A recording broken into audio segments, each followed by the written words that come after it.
utilizar depois, tá ok? Então, vamos lá, gente. Então, aí, por favor, câmera ligada para a gente bater papo mais do que ser uma palestra chata, tá bom? Antes de mais nada, eu queria só fazer um teste de personalidade, preciso de um voluntário. Alguém pode me ajudar? Alguém quer ser voluntário? Eu faço lá, sei lá, 3, 4 perguntas e a gente... Eu quero mostrar para vocês como é legal o trabalho do pensamento crítico e a gente pode comprovar isso agora. Cadê a Maria Dias? Mostra para mim. Você é voluntária? Cadê você? Sou voluntária. Peraí, mas eu não estou achando, tem muita camerinha aqui. Cadê? Como é que eu faço para tu me achar? Levanta a mão de novo. Você está com a câmera ligada? Estou com a câmera ligada, Maria Dias. Estou de branco, assim.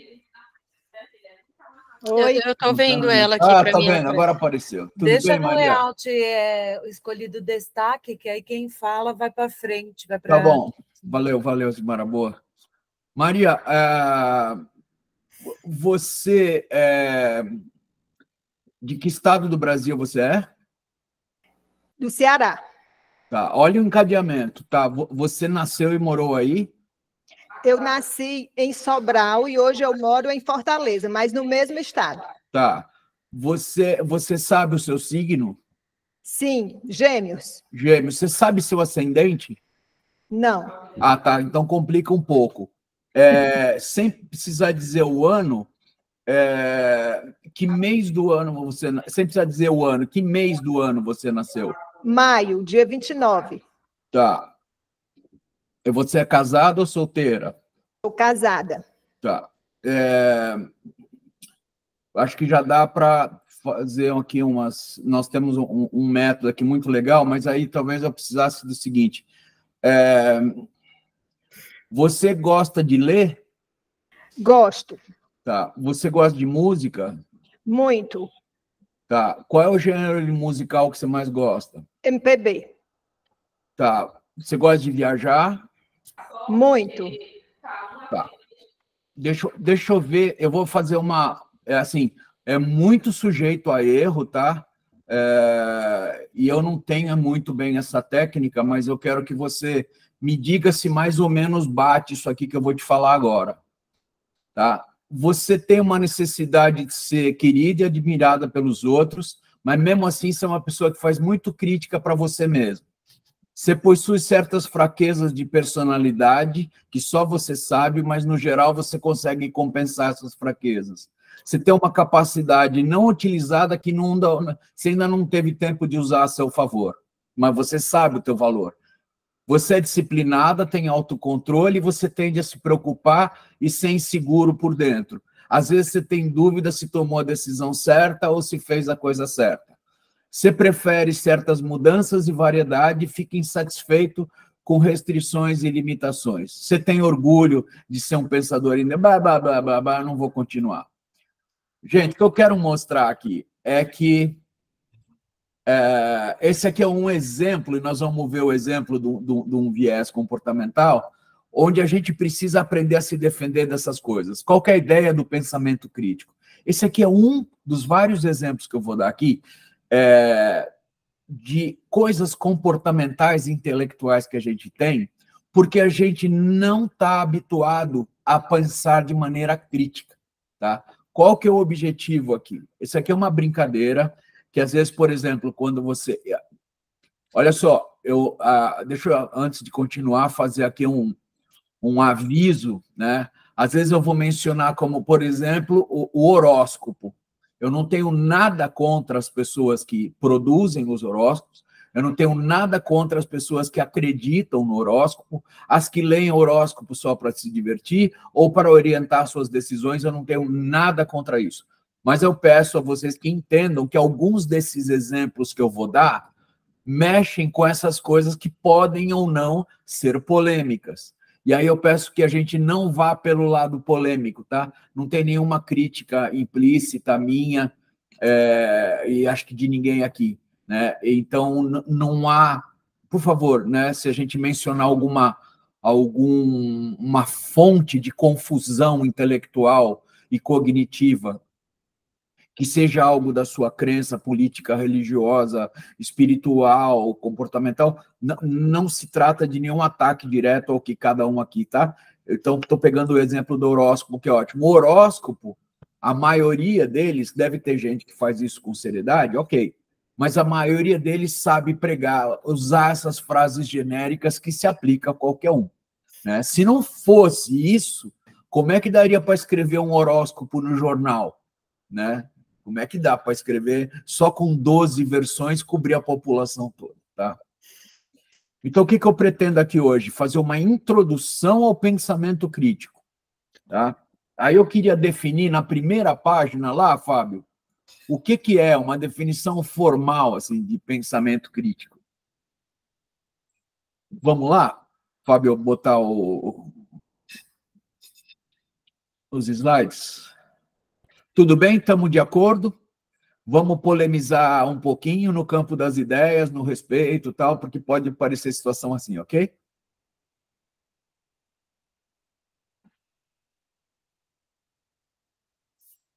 Pensamento crítico é uma habilidade, pessoal, é a habilidade de avaliar, analisar e sintetizar. O que quer dizer sintetizar? Alguém pode me dizer? Wesley? Não, eu só coloquei ali qual foi a técnica que você utilizou. A leitura fria. Isso, falar um pouco da personalidade dela ali. É a habilidade de avaliar, analisar e sintetizar informações de maneira lógica e objetiva. Lógica e objetiva. É um processo de questionamento ativo. A gente tem que pegar o hábito de sermos pensadores, críticos, tá? E crítico não quer dizer negativo. Ah, ele fica me criticando, aquele cara só me critica, meu chefe só me critica. Não, criticar não é... Criticar é você olhar de maneira lógica e enxergar a verdade, talvez, das coisas, né? Eu não vou poder esmiuçar tudo, o conteúdo é grande. Quem tiver tempo e que gosta de falar, por favor, vai na internet e pesquisa sobre a etimologia da palavra crítica, tá? Vocês vão ver surpresas bem interessantes lá. O pensamento crítico é fundamental para a tomada de decisões informadas e para resolver problema de maneira eficaz. Ok? Próximo. O que eu quero avisar aqui que é muito importante? Gente, aqui nós estamos falando de lógica e pensamento crítico, tá? O pensamento crítico e a lógica, eles não estão no mesmo lugar dentro da nossa cabeça, não é o mesmo que a gente chama de espaço intelectual da ética e da moral. Gente, então, eu sei que é duro ouvir isso, né? Mas pensamento e crítica não tem nada a ver com ética e moral. Tá? Você pode separar a lógica, o pensamento crítico da ética e da moral. São assuntos separados. O pensamento crítico opera no campo das ideias, assim como a retórica, a dialética e outros aspectos básicos da filosofia e do formato, né, do pensamento humano.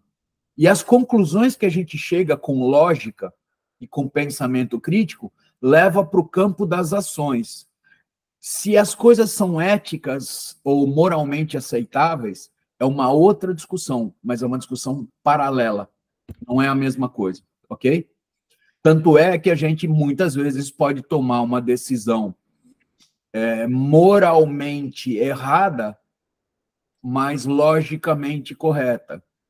Né? Tem os dilemas, se vocês quiserem pesquisar também sobre os grandes dilemas morais, tem uns casos, né, do o que é melhor, né? Salvar um indivíduo para salvar o grupo ou salvar o grupo, né? E qual que é o dilema? Qual que é a deterioração desse lema? E se a pessoa a ser sacrificada é um ente familiar? Tal. Então, tem muito disso da gente aprender a separar as coisas, ok? Mas o que eu quero que vocês saibam é o seguinte: o espaço intelectual e filosófico do pensamento crítico é puramente lógico, não tem a ver com moral, tá? O que aconteceu através dos séculos é que os dilemas éticos e morais ganharam, né, de maneira, vamos dizer, falaciosa, o espaço do pensamento crítico, ok? E aí, vamos lá, do que é feito o pensamento crítico? Né? Por que ele é importante para nós? Primeira coisa, ajuda a tomar decisão de maneira informada. Alguém aqui, todo mundo na vida já tomou uma decisão mal informado, né? A gente sabe que é ruim tomar decisão mal informada, certo? Pessoal, vamos fazer que nem o Wesley, vamos contribuir, interromper, fazer pergunta, tá ok? Vamos ficar à vontade. Alguém já tomou uma decisão mal informada? Todo mundo, né? Eu já faço isso o tempo inteiro, para falar a verdade. A gente se proteger contra a manipulação ajuda a reconhecer e evitar argumento falacioso e técnica de persuasão enganosa. Pessoal, alguém consegue me dar um exemplo desse item que eu acabei de falar? Proteção contra manipulação? Eu tenho uma assim que acontece muito aqui, né, onde eu moro aqui em São Paulo. Assim, sempre até a técnica da reciprocidade, né? Eu tô no shopping, andando lá, alguém chega para mim, me dá um livro ali, fala que vai me dar, ou pergunta se pode fazer uma oração por mim, e assim que eu recebo aquele livro que é, entre aspas, gratuito, né? Ou a oração, depois de um tempo eles vão e pedem algo para mim que seja relacionado a alguma oferta, dar algum dinheiro, algo assim. Tá, ok. Uma técnica de uma manipulação, né? Eu vejo isso como uma manipulação. É uma manipulação. Por exemplo, quando você está no aeroporto ou na rodoviária e eles te pedem para comprar uma mala e você ganha uma assinatura da revista. Esse é um outro tempo, tá? Na resolução de problema, facilita a identificação de solução eficaz para problema complexo, ok? Desenvolvimento pessoal estimula o crescimento intelectual e a capacidade de autocrítica. Pessoal, é o seguinte, de maneira geral, por que isso é importante também, né? E não desse jeito bonitinho que está escrito aí. Enquanto a gente está aqui pensando e vivendo a nossa vida, está todo mundo querendo vender coisas para a gente, vender mercadorias, vender bem, vender serviço, vender ideias, vender ideologia, vender promessa de todo tipo, política, religiosa, moral, num produto, na moda, na rede social. Está todo mundo tentando empurrar coisa para a gente. E a gente tem que se defender com o quê? Com o pensamento crítico, tá? Essa é a ideia aqui, ok? Então, assim, no próximo slide, a gente tem aqui uns exemplos de pensamento crítico em ação, ainda muito genérico, né? Você está decidindo, numa situação cotidiana, você está decidindo qual carro comprar. Se você tem uma capacidade de olhar para isso de maneira crítica, você vai pesquisar um monte de modelo, comparar a especificação, analisar as avaliações dos consumidores, até tomar uma decisão. No contexto acadêmico, por exemplo, você vai escrever uma pesquisa, você não vai copiar as primeiras coisas ou escrever baseando nas primeiras coisas que tem. Você vai fazer análise em cima de fonte confiável, papapá.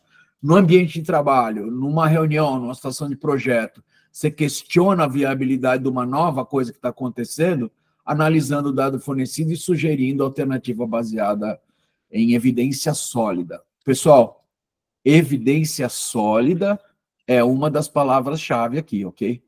Você olhar para a evidência, né? Quem aí vai anotar? Eu já dei 2 sugestões de anotação para pesquisar depois. Quem quiser se aprofundar, pega os 4 passos, pode pesquisar na internet, né? Os 4 passos do modelo cartesiano, do modelo do Descartes. Quem lembra o que fez o Descartes? Lembra do plano cartesiano? Esse cara também escreveu um texto chamado O Discurso do Método. Então, pesquisem, por favor, quando tiverem tempo, O Discurso do Método. Nesse Discurso do Método, ele preconiza 4 passos para você tomar decisões lógicas, tá? É bem bacana. São 4 coisas, né? Primeiro, vocês vão ver, é bem legal. Divida o seu problema em um monte de pedacinhos pequenos para poder resolver cada vez. Isso é a técnica da análise, né? Que é quebrar, tal.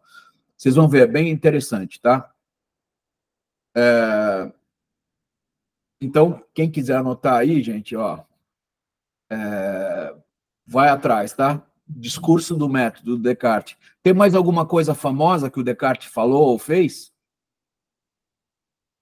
Ele é o autor daquela frase que ninguém sabe que é só metade da frase.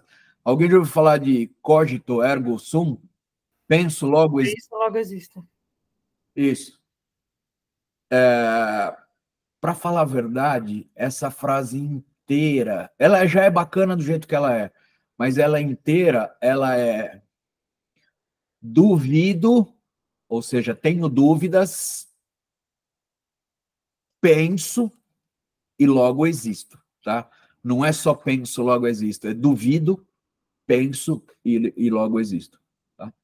Mas tudo isso, vocês pesquisarem o Discurso do Método, vocês vão ver lá. Pessoal, o que é argumento? Vamos pensar no argumento? A discussão lógica, a conversa, a troca de ideias, no campo das ideias, as discussões, o convencimento, as mensagens, elas são o que a gente chama de argumento.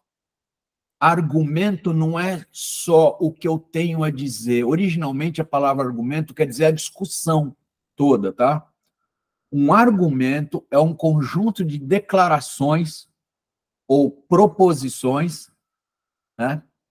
Onde algumas declarações, né, que são essas premissas, eu declaro uma coisa, são apresentadas como suporte para a verdade de uma outra declaração, que é a conclusão, tá? Então, é assim, sempre tem 2 tipos de declaração, né? A premissa e a conclusão. Os argumentos são fundamentais no pensamento crítico, pois nos ajudam a justificar nossas crenças e decisões. Ó, premissa são as declarações que fornecem suporte e evidência para a conclusão. Elas podem ser um fato, um dado, testemunho ou qualquer outra informação relevante. Conclusão é a declaração que as premissas são destinadas a apoiar. A conclusão deve ser uma afirmação que segue logicamente das premissas. Pessoal, toda afirmação é correta? Não. Oi? Não. Não. Tá. Isso aí. Alguém pode me dar um exemplo de uma afirmação incorreta? A de que toda afirmação é correta. Boa. Boa. Eu sempre lembro dos 3 patetas, que ninguém sabe o que é os 3 patetas. Isso é coisa para muito, muito coroa. Mas um deles falou assim, fez uma pergunta, e o outro falou, vai lá na rua, tal. Ele falou, tem certeza? Ele, tenho certeza. Aí ele falou, nunca diga que tem certeza, só os idiotas têm certeza. Aí o outro perguntou, tem certeza? Ele, absoluta. Então, gente, olha só, nem toda afirmação ela é verdadeira, tá? Mas eu tenho que ter uma afirmação, que é uma premissa, que é uma conclusão, ok? Vamos dar um exemplo aqui, ó. Vamos olhar esse texto aqui, ó. Os níveis de poluição estão aumentando na cidade. Estudos mostram que isso está afetando a saúde dos residentes. Portanto, é crucial implementar políticas mais rígidas de controle da promoção, da poluição. Eu vou lançar 2 premissas aqui, ó. Os níveis de poluição estão aumentando na cidade. Eu estou fazendo uma afirmação ou não? Estou, né? Estou afirmando que os níveis de poluição estão aumentando na cidade. Estudos mostram que isso está afetando a saúde dos residentes. Eu também estou afirmando. Dá para eu ter uma conclusão. É crucial implementar políticas mais rígidas de controle da produção. Vocês estão vendo aqui, ó? Isso é uma argumentação. Ok? Baseado nesse texto, eu estou fazendo uma argumentação embasada. Eu estou fazendo duas afirmações, que eu posso chamar de premissa, e com essas duas premissas, eu posso concluir que é crucial implementar. Tá, eu sei que é um exemplo bem básico, mas eu quero que vocês estabeleçam bem legalzinho o que é premissa e o que é conclusão. E que as duas, tanto a premissa como a conclusão, são afirmações.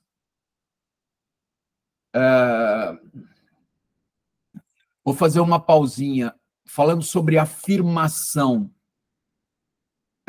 Alguém pode me dar uma definição de assertivo?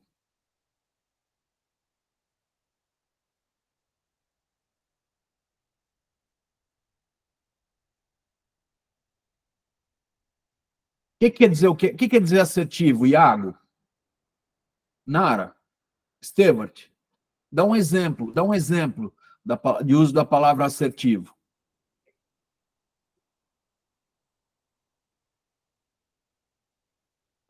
Vocês têm que ter, porque está todo mundo usando a palavra assertivo. Está na moda. Não está na moda? Átila, eu acho que assertividade tem a ver com ir direto ao ponto correto. Não é exatamente o ponto correto, porque não tem a ver com estar certo, né? Assertividade não tem a ver com nada estar a ver com estar certo, você está certo.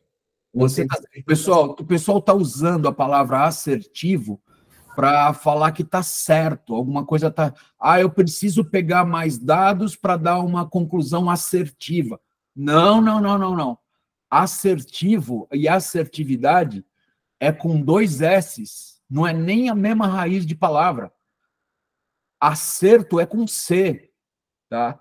Assertividade é falar de maneira direta e objetiva.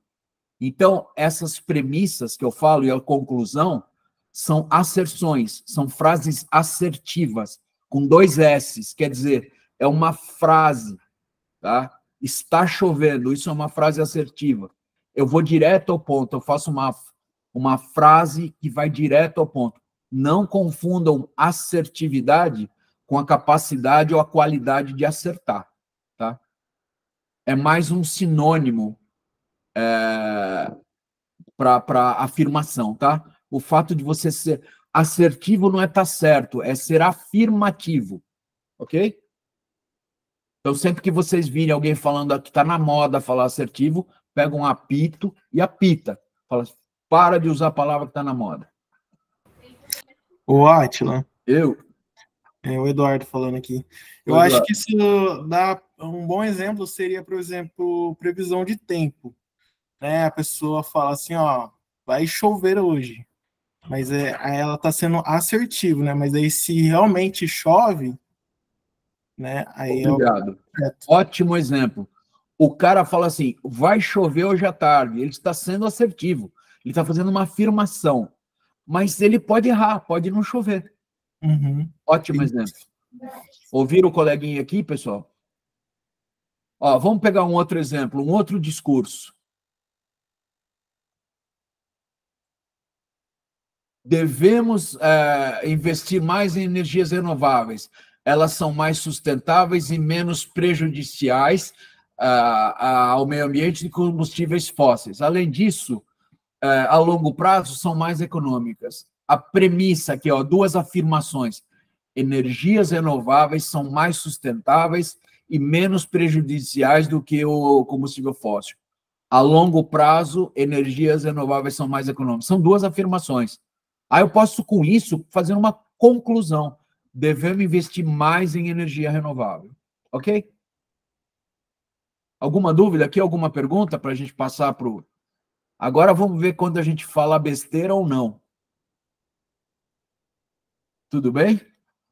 Vamos lá. Avaliação de argumentos. Putz, o PowerPoint estraga todo o layout, né? Pessoal, olha que legal isso aqui.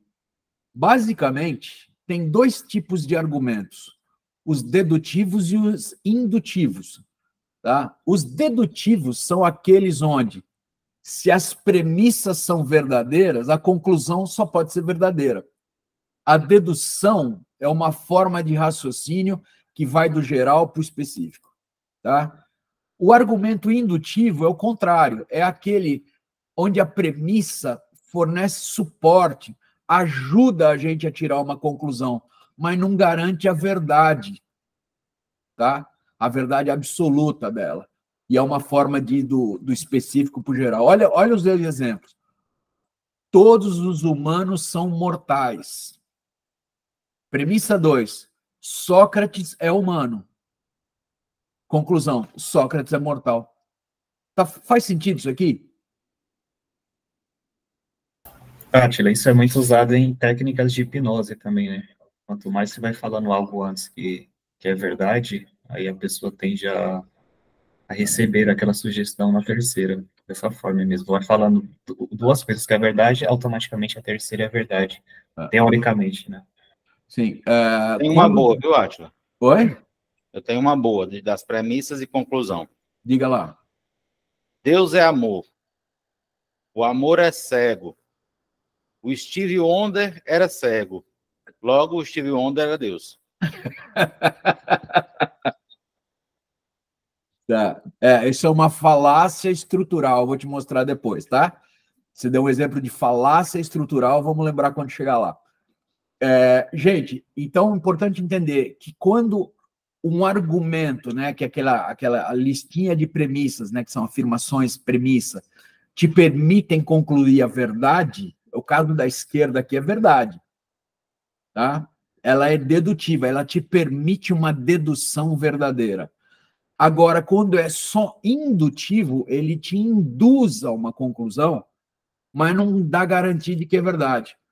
O Sol nasceu no leste todos os dias até hoje. O Sol nascerá no leste amanhã. Gente, não é. Vocês entenderam a diferença? A gente pode concluir que o Sol vai nascer amanhã no leste, por causa de evidência passada. Mas não há uma garantia. Tá? Eu sei que nesse exemplo, para o Sol não nascer no leste, precisa acontecer algo muito grave, precisa cair um meteoro, sei lá, e tirar a gente do eixo 90 graus, sei lá, no mínimo. Mas eu quero que vocês entendam a diferença entre o dedutivo e o indutivo. Ok? Maria Dias. Átila, eu posso pensar que o argumento indutivo, ele é manipulativo? Não. Manipulativo é sempre a interpretação. Ok. Tá? A natureza da premissa é ser verdadeira ou falsa. Se ela é verdadeira, ela possibilita a contribuir para uma conclusão verdadeira. Se ela é especulativa, incerta, genérica, ela contribui, mas não há garantia de verdade. Tá? Que mais? Me lembrou... Gente, fala aí, Renato. Escreve que nem todo mundo está lendo aí.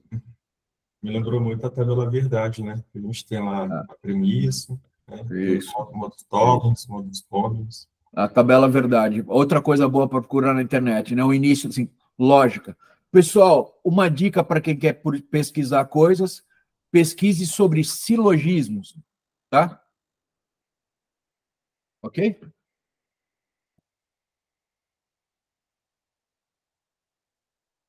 Vamos dar mais dois exemplos aqui, ó.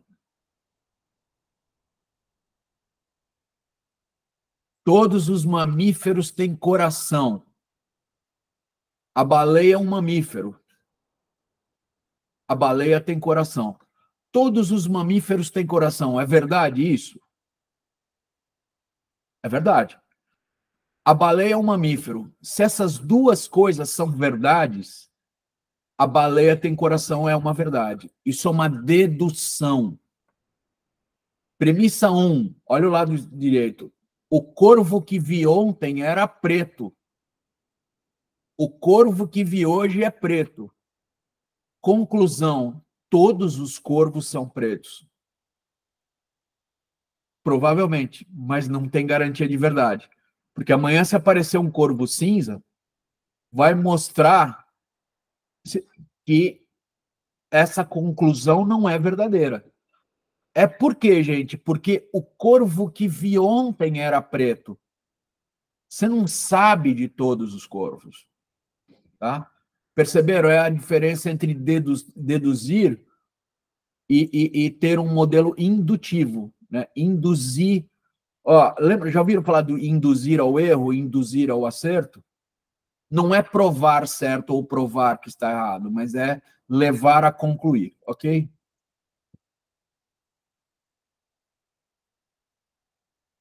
Quem já ouviu falar assim, esse cara aí, ele está falando, isso que ele está falando aí é uma falácia. Já ouviram, né? Vocês estão aí, né, pessoal? Vocês estão vivos, né? Então vamos. Ó, Eduardo Machado mandou até um... O que é falácia? Pessoal, falácia não quer dizer mentira, tá? Todo mundo tende a pensar, isso é uma falácia, é uma mentira. Não. Falácia é erro de raciocínio que ocorre em argumento, em discussão, tá? Ou num discurso, tá?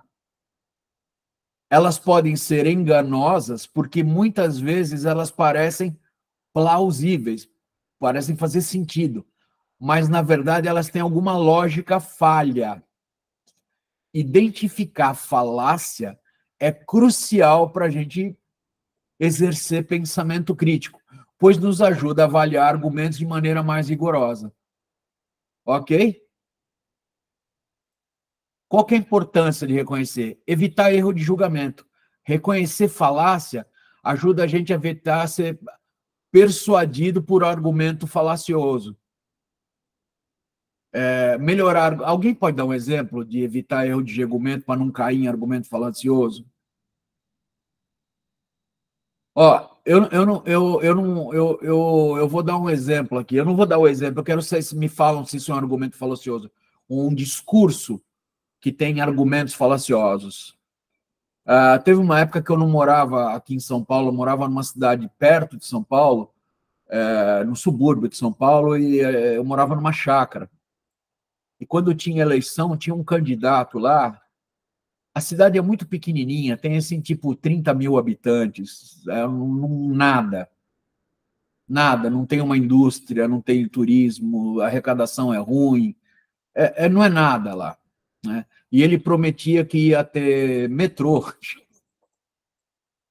O vereador, primeiro que ele prometia sendo vereador, né? Gente, então, ele prometia que ia ter aeroporto.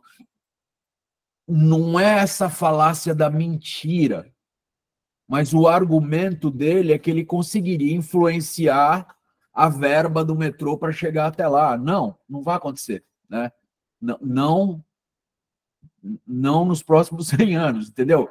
Então, vocês conseguem dar exemplos de argumento falacioso que induzem a gente a um erro de julgamento? Um é aquele tipo de fala. Tem vários tipos de falácia, né, Átila? E não conheço todos, mas acho que talvez o mais conhecido é o ad hominem, né? Quando você ataca o interlocutor e não o que ele falou, né? Então, nós vamos passar por aí. Certo. Então, é isso, né?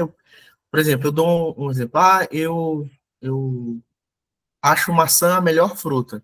Mas só alguém tão ignorante como você poderia pensar uma coisa como essa, só sendo muito burro que nem você. Então, ele não argumentou sobre a minha opinião que eu dei sobre as maçãs, e sim sobre quem eu sou. E não isso, né? Isso. Pessoal, por exemplo, evitar erro de julgamento, por exemplo, você acreditar numa promessa religiosa qualquer, baseado num argumento que não faz sentido, que se apoia só na sua vontade de acreditar. Que não tem nada errado com isso. Mas todos nós sabemos que tem religiosos e religiosos, tem políticos e políticos, tem professores e professores. Então, você sempre tem que receber as mensagens desses líderes políticos, espirituais, intelectuais, formadores de opinião, com pensamento crítico, né? Às vezes um sacerdote te promete uma coisa que ele não pode entregar, né? Porque não há garantias, né? Às vezes um político te promete coisas. Você tem que reconhecer que aquele político está usando um argumento falacioso. Tá? Wesley? É mais uma pergunta. Assim, então, uma pessoa que tem um forte pensamento crítico, é quase impossível, pelo que eu estou vendo assim, ela ter alguma religião, no caso, ou acreditar em algo superior. Para você concluir isso, você tem que concluir, Wesley, que todas as religiões, ou quase todas, têm argumentos só falaciosos e não apoiam a verdade. Mas tem um grande negócio importante aí, que é o peso da fé. A fé é um alento e é uma coisa boa. Então, o que eu acho saudável, né, é que você arrume... Ninguém é proibido de ter fé. O que você precisa é saber escutar de maneira crítica o que vem das religiões estruturadas. Então, tem coisa boa que vem lá da religião A e coisa falaciosa. Tem coisa boa e falaciosa da religião B, da C, da D e da E. Cabe a você exercer esse filtro. Se você ouve isso de maneira inteligente, sem acreditar em coisas só porque um padre está falando, ou um pastor, ou você pode aproveitar e saborear o que tem de melhor na fé, que é a própria fé, né?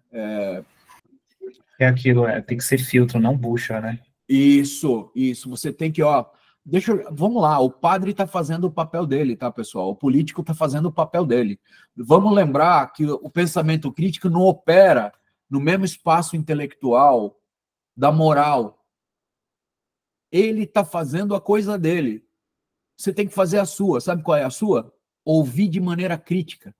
Falar, isso aqui é impossível. Isso aqui não. Isso aqui, provavelmente, alguém escreveu isso milênios atrás, que era a linguagem que entendiam, ou com uma finalidade de controlar uma certa população. Você tem que ter isso. Não espera isso do político, do líder religioso, do cara lá da internet, do cara do Instagram, do influenciador. Não, eles estão fazendo a coisa dele. O pensamento crítico é alguma coisa que mora em você. Devia ter começado o curso aqui. Mora em você. Não espere dos outros. Não espere dos outros que venha a lógica pronta e não falaciosa. Tá? Camila? Átila, eu acho que até trazendo para o nosso ramo, quando faz contratações de vendedores, acontece muito. Fulano era vendedor de varejo ou qualquer outro ramo. Ele era muito bom vendedor, conseguia bater todas as metas. Então, quer dizer que ele vir para cá, vai bater a meta de vendas de planos funerários. Isso é uma falácia porque não condiz, porque é um setor totalmente diferente. E isso vai até em contra ao que a gente viu nos slides anteriores. A questão da indução. Uma pesquisa, uma pequena amostragem, ele pode ter dado certo no setor de varejo, mas não vai dar certo, talvez. Eu acho, tranquilo, Simara, eu acho que tem mais a ver com argumentação indutiva do que falácia, esse caso que você deu. Tá? Quando o cara argumenta, olha, eu fui um sucesso comercial quando eu vendia artigos escolares, papapá. Você pode lançar premissas, ele é bom com vendas, ele está acostumado a ganhar por comissão, ele entende do modelo comercial, ele é competitivo, ele é organizado. A conclusão, ele vai vender bem planos funerários. Não, é uma indução, não há garantia. o fato dele ter ido bem num ramo não quer dizer que ele vai no outro. Você pode induzir que ele vai ser um bom vendedor, mas não há garantia de certeza. Vou dar um exemplo. Alguém já foi convidado, quando o banco convida você a fazer uma aplicaçãozinha no CDB, no não sei o quê, aí ele te dá a rentabilidade passada. Essa é uma máxima do mercado financeiro. Rentabilidade passada não é garantia de rentabilidade futura, pela regra do jogo. Então, eles estão te convidando, eles estão lançando premissas verdadeiras, né, porque é história. A rentabilidade do CDB nos últimos 2 anos foi 12,1%. Tá, isso é um fato. Mas é indutivo dizer que vai ser bom e vai ser acima da inflação. Esse exemplo que você deu, ele é mais um argumento indutivo do que uma falácia.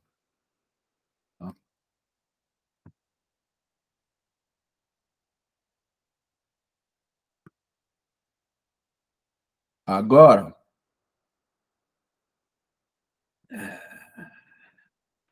vamos pegar uns exemplos de falácia. E aí eu sei que alguém deu um exemplo aqui, ó. A primeira falácia que eu quero falar para vocês, esse slide aqui a gente já leu, né, pessoal? Vamos lá, vamos para o falácias comuns.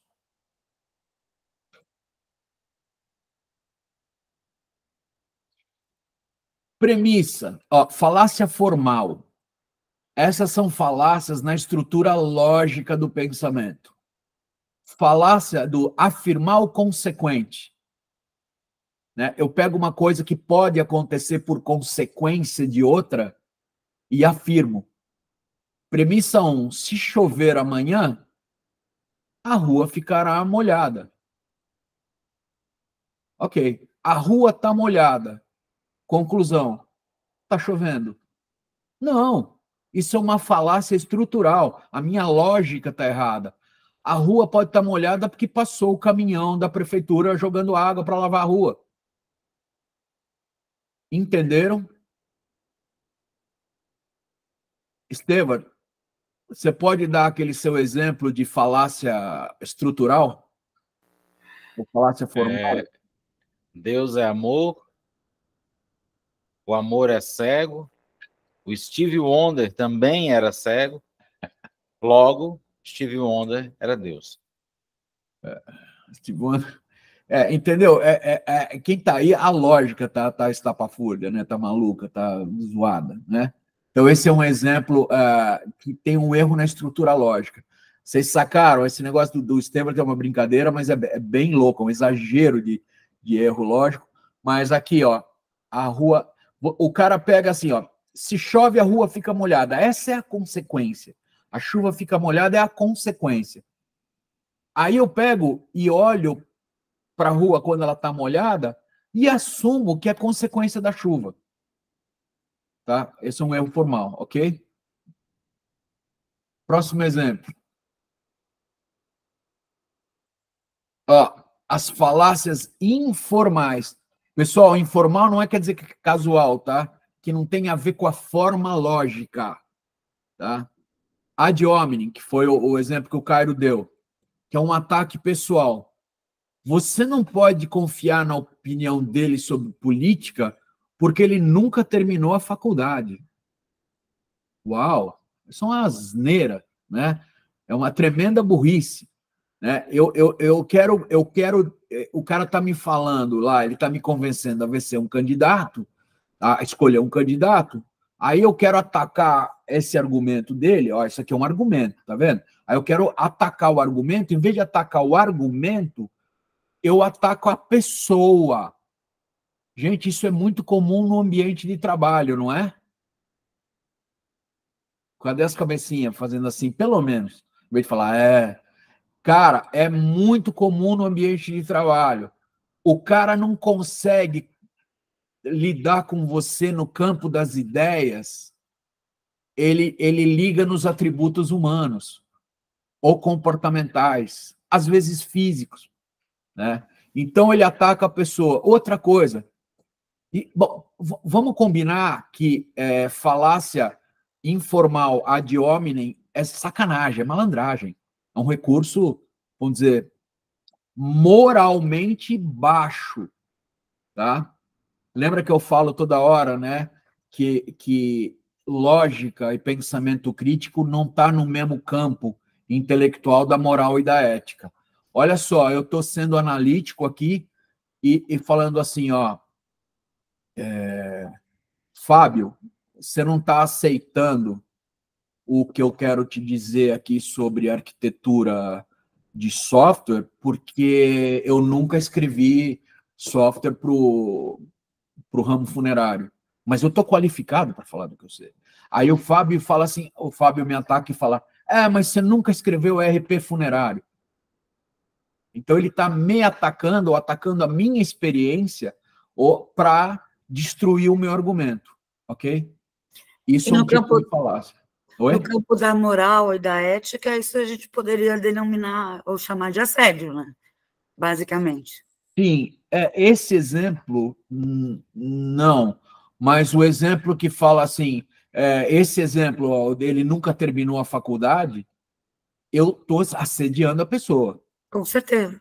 Porque eu não sei por que ele não terminou. Ele pode ter terminado porque ele não acreditou no modelo educacional, ele pode ter parado a faculdade porque precisou trabalhar para sustentar a família e não dava tempo, ele pode não ter tido condição. Então, eu não estou preocupado com o efeito que eu faço no meu interlocutor.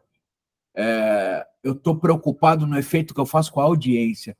Quem é a turma que um dos melhores usuários dessa falácia ad hominem?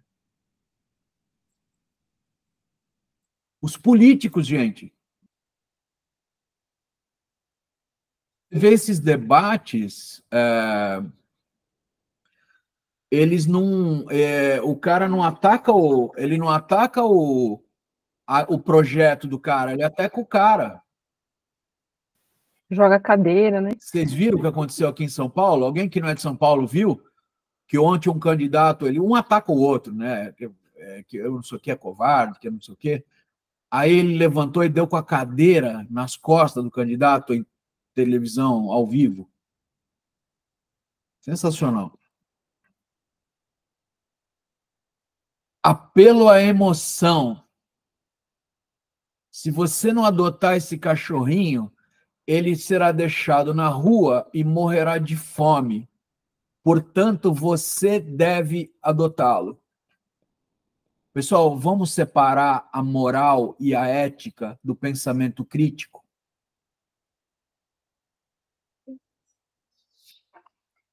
Desculpa.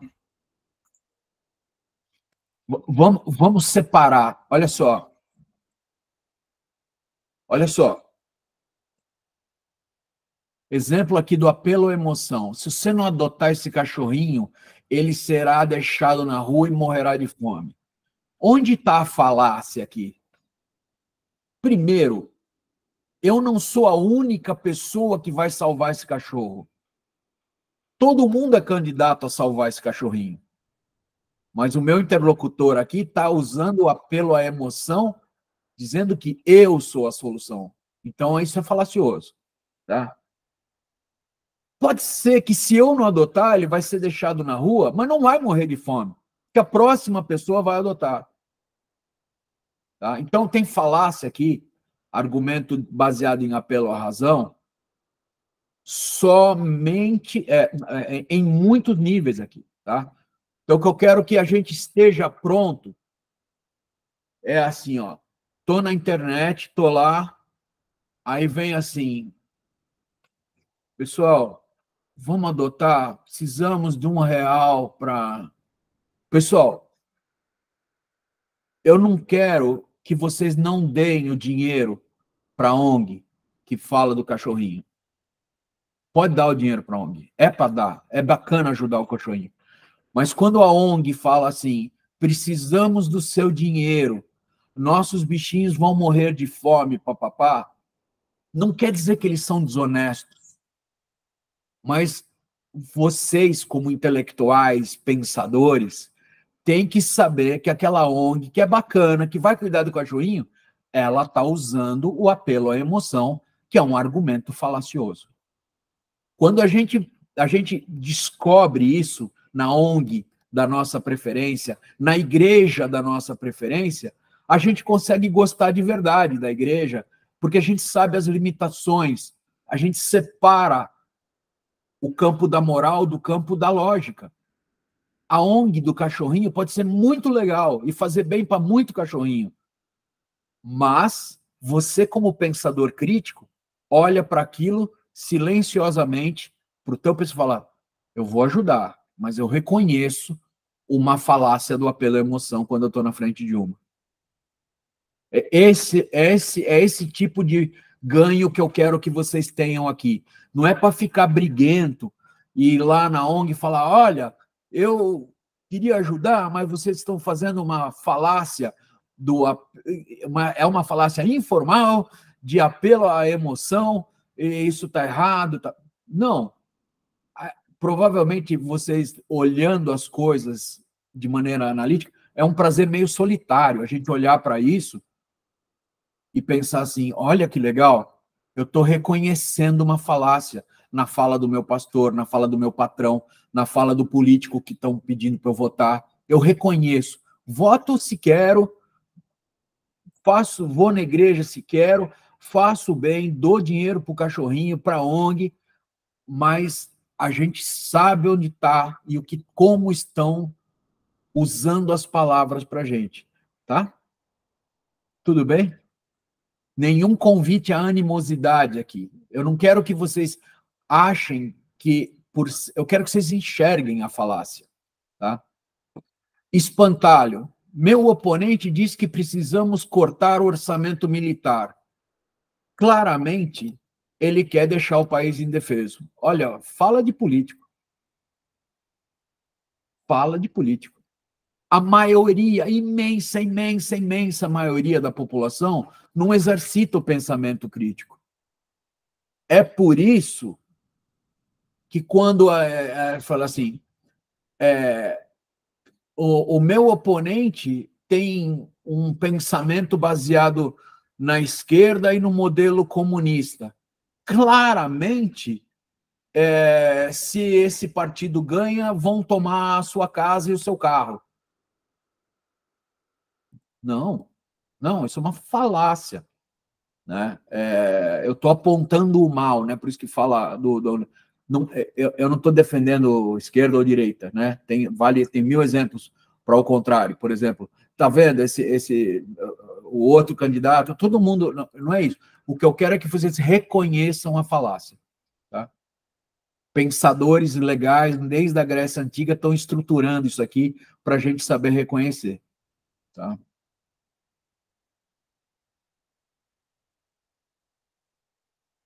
Na hora, ó, um pequeno manualzinho no próximo slide, que é como identificar. Reserva tempo, né? Examina a estrutura lógica, vê se a conclusão segue logicamente, se ela está vindo da premissa ou se o cara sacou da manga. Avalie o conteúdo. Considera se o argumento depende de apelo emocional, de ataque pessoal ou de tática enganosa. Considere contexto,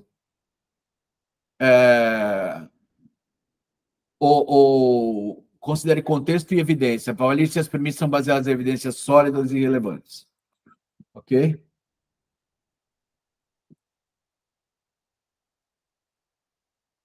Tá bom.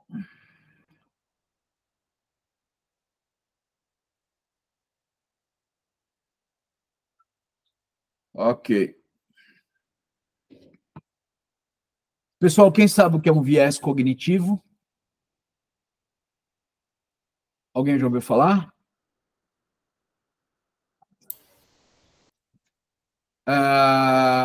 Vamos lá, gente. O cérebro da gente... a gente é forçado a tomar muita decisão. Quem aqui estava no curso do Fábio no mês passado, viu que a gente pode tomar um monte de decisão equivocada, a gente tem que tomar um monte de decisão por dia, e assim vai, né? Como é que a gente pode fazer isso? A gente tem que usar o nosso cérebro para tomar centenas, às vezes, decisões por dia, e o nosso cérebro, para gastar menos energia, às vezes prega umas peças assim, engana a gente para a gente gastar menos energia, tá? O que isso quer dizer? Que às vezes a gente tem que tomar uma decisão errada para o problema desaparecer. Por exemplo, eu vou dar vários exemplos aqui, mas quando, por exemplo, alguém aqui já ficou com vontade de comprar um carro e aí parece que você está assim, eu quero comprar um como é que chama? Dá um exemplo aí, um BYD. Isso. Como é que chama? BYD? BYD, isso. O BYD é aquele pequeno. Aí parece que na rua começa a aparecer cada vez mais BYD. Pessoal, não é que está aparecendo mais porque você pensou. O teu cérebro está fazendo você prestar mais atenção nesses exemplos de carro para tomar logo a decisão. Isso chama viés de confirmação e tem outros exemplos aqui. Eu vou passar, o material é meio grande, eu vou passar rápido, tá? E depois... Só um segundinho, gente, eu vou desligar um telefone aqui, um segundinho só.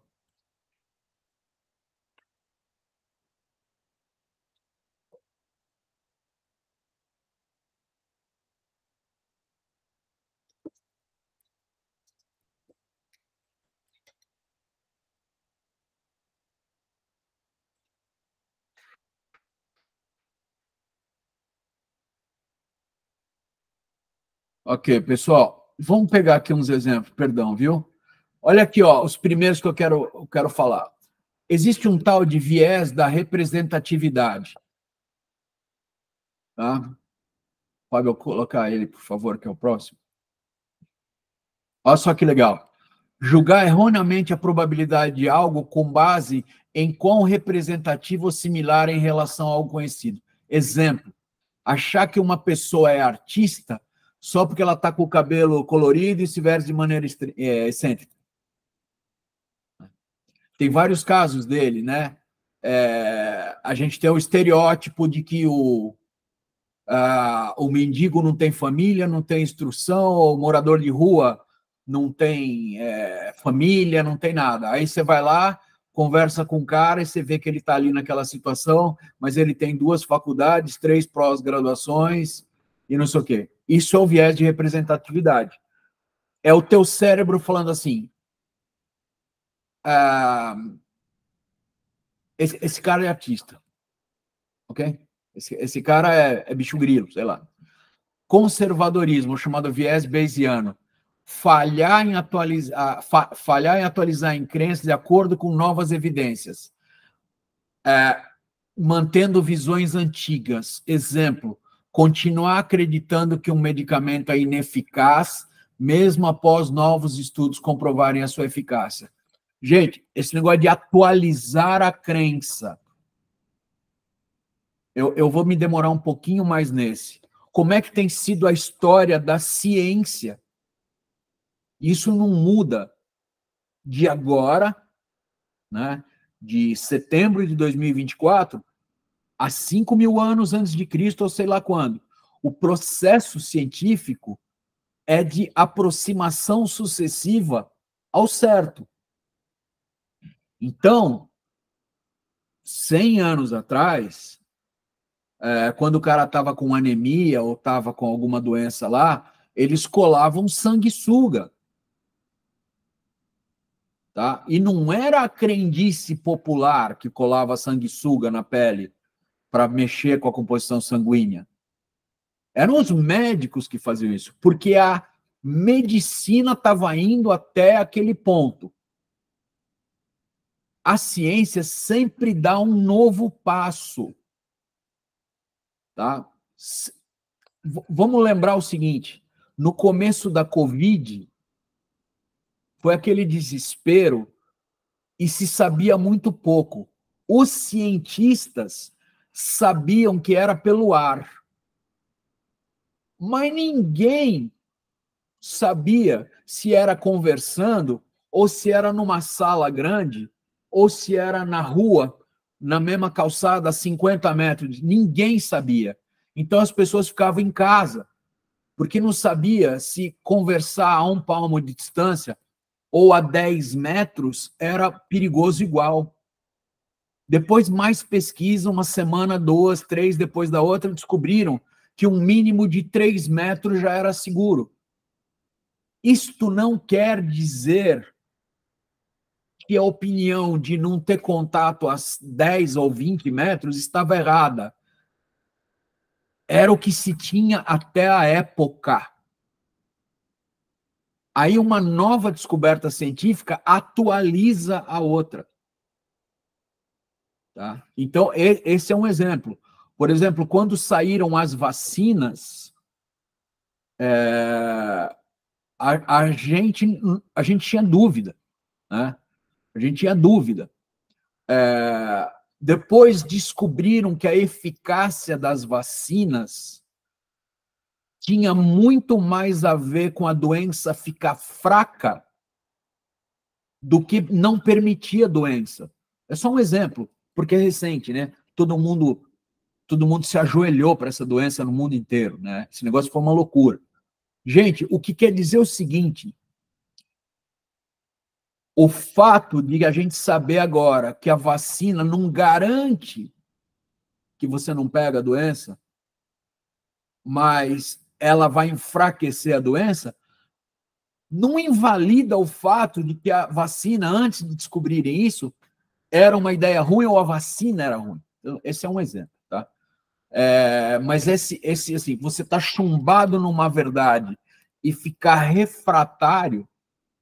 Ó, eu vou dizer uma coisa que eu sou refratário. Por exemplo, era piada na minha juventude, na minha adolescência, e foi piada por muito tempo, previsão do tempo. A piada era, você ouve de manhã o cara lá, tinha o tal do Narciso Verniz, depois o filho dele. Aí você fala assim, se ele falar que vai chover, pode sair de camiseta, não tem problema. Se ele falar que vai fazer calor, põe guarda-chuva e agasalho. Hoje não, gente, a gente sabe que esse negócio mudou. Eu mesmo, assim, será que está certa essa previsão do tempo? Eu tenho esse, às vezes, conservadorismo, né? É o viés bayesiano que a gente chama. Viés de confirmação é aquele que eu exemplifiquei com o carro, tá? Pessoal, me interrompam à vontade aí, tá? Tendência de buscar ou interpretar a informação de maneira que confirme preconceito. Ignorar evidências que contradizem suas opiniões políticas, por exemplo, também é uma maneira de você trabalhar no viés de confirmação, né? Teu cérebro não quer discutir mais isso. Teu cérebro, não, estou fechado com o partido tal e... Não, isso aí que estão falando é bobagem. Não é bem assim como falo, tá? Vamos lá, próximo, Fábio. Viés de ancoragem. Excessiva importância para a primeira informação. Pessoal, alguém já ouviu essa piada aqui, ó? Você chega lá com o carro numa oficina, tá com uma batida no porta-mala, no paralama, ok? Uma batida. Aí você chega, oi, tudo bem, amigo? Você pode arrumar isso aqui? Quanto sai? Aí o cara fala assim, fica tranquilo, não vai ficar nem R$2.000. Sabe essa piadinha? Já viram essa piada, né? Não vai ficar nem alguma coisa? Pessoal, conscientemente ou não, ele está lançando mão do viés de ancoragem. O primeiro valor numérico que a gente ouve sobre uma transação comercial, sem querer, vira referência para você. Então, quando alguém faz essa piada com você, ele já lançou um número na tua cabeça. E todo número menor que ele falar, que é um número verdadeiro, você vai ter a sensação que é mais barato. O cérebro funciona assim. Isso não sou eu que estou falando, né? Isso é uma evidência testada. Então, tomem cuidado, né? Quando você ouvir veja, né, quando o anúncio do carro, né, o cara fala assim, eu falei, eu tô chegando eu estou interessado em comprar o Kicks novo. Não é nem 300 mil. Aí quando o cara vir com o carro custa 110, 112, inconscientemente, teu cérebro está achando barato, gente. Isso chama viés de ancoragem. Cário, quer comentar alguma coisa? Queria. Isso acontece tanto no sentido inverso também, Ashla. Ele dá esse valor maior e depois trabalha em propostas menores, assim, para você ter aquele valor como referência, né? E eu vi também nesse ramo de carros, eu vi alguns anúncios de consórcios e financiamentos, que eles falam apenas R$14,99 por dia. Aí você fica, nossa, R$15 para comprar um carro, né? É barato demais isso aqui. É o que eu falei no começo, o cérebro prega umas peças na gente para evitar gastar energia. Essa que é a verdade. Né? Sim. Você quer ver onde tem esse fenômeno? No cara dando prazo. O cara que dá prazo. Não vou nem falar de programador, tá? Então, o que o cara fala assim? Não, vai no alfaiate, faz esse paletó para mim, tu traga... o cara... Aí é 2 meses fácil, viu? Aí você vai negociando, falando com o cara, aí dá que o cara te entrega em 40 dias. Você sai de lá achando que negociou bem o prazo. Não. Ele te lançou uma ancoragem, um lugar de apoio para... Por que chama ancoragem? Lá que está ancorado o seu parâmetro numérico. Isso é um fenômeno com o cérebro com números. O primeiro número vira referência, ponto. Isso é um fato. Então a gente tem que tomar. O que eu espero de vocês? Que quando o cara vai falar isso, você fala... Não. Eu quero que vocês reconheçam que você pode estar sujeito ao viés de ancoragem e que você tome sua decisão com cuidado. Ok? Esse é o objetivo de vocês aprenderem, né? Sobre esses vieses. Tem um viés chamado efeito de manada. Tendência das pessoas a seguir decisão em grupo, sem questionar ou analisar. Por exemplo, uma pessoa começa a correr num lugar lotado, sem motivo aparente, porque todo mundo começa a correr sem saber a razão. Tem vários exemplos disso. Saiu um meme esses dias, um videozinho, desse negócio de arte moderna, que tinha exposto uns objetos estranhos, uns quadros, umas montagens assim. Aí o cara jogou um pé de um All-Star cano alto ali, em cima de uma caixa.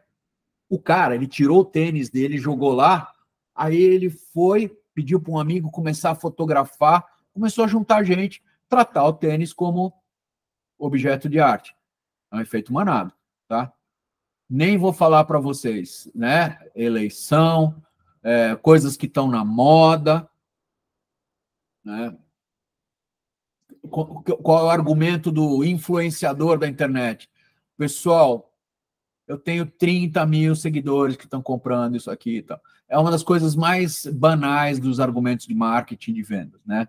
A manada, tá? Esse nome manada é internacional, é um nome que as faculdades dão, não tem nada a ver com nenhuma alusão a nenhuma gozação recente aí de comportamento de grupos, ok? Heurística de disponibilidade. Avaliar a probabilidade de um evento com base na facilidade que eventos desse vêm à mente.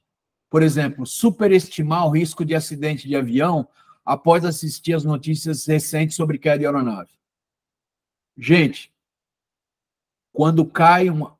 Vamos separar o pensamento crítico e a lógica da moral e da ética. Quando cai um avião que mata 280 pessoas, sendo 32 criancinhas, 12 velhinhas, isso é muito triste. Mas não muda a estatística, que o transporte aéreo é mais seguro até que elevador. É muito mais seguro que carro, é muito mais seguro que ônibus. Tá? Oi, Silmar. Eu tive a experiência pessoal, né? Eu perdi uma super amiga nesse último acidente que teve da Voipes.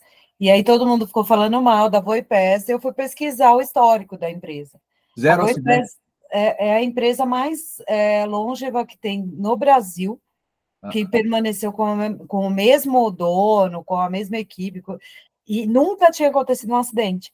Então, se for ver, é a empresa mais segura, apesar de o pessoal falava passa medo, né? Porque é a empresa que eu venho aqui para Brodós, para Ribeirão Preto. E aí o pessoal tinha esse preconceito com essa empresa. Mas eu fui pesquisar e, na verdade, ela é uma das empresas mais seguras que existem, né? Então, ela nunca tinha acontecido nenhum acidente. E aí fica aquela... vira uma piada nacional, vira o marketing vai por água abaixo e fica todo aquele... E ninguém realmente vai ao fundo da questão para pesquisar, para ver que realmente não tem nada a ver o fato da empresa ter acontecido aquele acidente. As pessoas vão todas pelo que está acontecendo ali no momento, né? Sem nenhuma base, nenhum fundamento no que estão falando. Exatamente. Próximo, Fabião. Esse aqui, ó, tem um nome complicado, mas todo mundo sabe o que é. Já passou por isso no trabalho, com carro, escalada irracional de compromisso ou falácia dos custos irrecuperáveis. Persistir em um curso de ação, apesar de evidência crescente que é inadequado ou produtivo. Exemplo. Você tem um carro, você gosta do carro, está meio duro, não dá para trocar o outro. Aí o carro, você tem que trocar a suspensão, aí você troca, ficou mais caro. Você fala, puta, agora não compensa vender esse carro tão cedo. Já entrou nessa? Não, eu vou perder dinheiro. Eu paguei 20 mil no carro, gastei 5 mil na suspensão, eu não vou vender ele por 20, eu nunca vou vender ele por 25. Não, tem que esperar mais. Aí o carro funde o motor. Esse custo que você vai ter para a manutenção, ele é irrecuperável. E nosso cérebro prega uma peça dizendo, a gente continua no curso de ação, né? A gente continua seguindo aquela, não, eu vou arrumar. Não, agora não, nem que tenha que casar com o carro. Não, é isso mesmo que você está fazendo. Você não interrompe. Ou quando a gente se apega num projeto, depois de ver todas as evidências que é melhor começar de novo ou começar outro, e a gente não consegue, por um monte de motivos, né? Mas o principal, o mais notável, é essa falácia do custo irrecuperável. É uma falácia que a gente joga para a gente mesmo. Fala, Wesley. Isso serve até para relacionamento, né? A pessoa vai mudar e nunca muda. Aí vai indo até acontecer algo. Wesley, você falou que ninguém quer falar, Wesley, que o pensamento crítico... melhor, tem que ter um slide só para isso. O pensamento crítico e a lógica não ocupa o mesmo espaço intelectual que a moral, que a ética, que as emoções. Então, a gente pode olhar para o relacionamento de maneira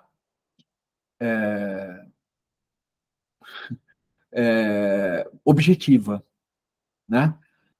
A gente também ouve falar dos casais, sabe aqueles casais que se aturam há 30 anos, mas fala, agora não compensa, entendeu? Isso aí acontece, né?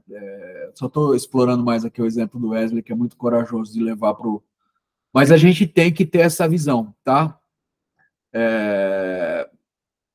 Entender que você está numa escalada irracional de compromisso com uma coisa que não está te devolvendo nada.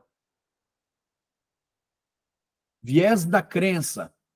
Aceitar ou rejeitar informações com base em crença pré-existente, ignorando evidência objetiva. Exemplo, recusar-se a acreditar em mudança climática, apesar dos dados científicos robustos que comprovam. A gente até já passou um pouquinho dessa fase. Não adianta mais a gente olhar lá, dados científicos, a tábua das marés, o aquecimento. Não. A gente está sentindo, eu posso dizer para vocês que nessa sala aqui, que é de gente mais nova que eu, que no nosso lifespan aqui, nós vamos sofrer muito ainda por causa disso. Ainda nas nossas vidas. Nossos filhos e netos, muito mais que nós. Né? Não tem por que não acreditar nisso. Né? A gente confunde. Vamos lá, opinião é opinião, fato é fato.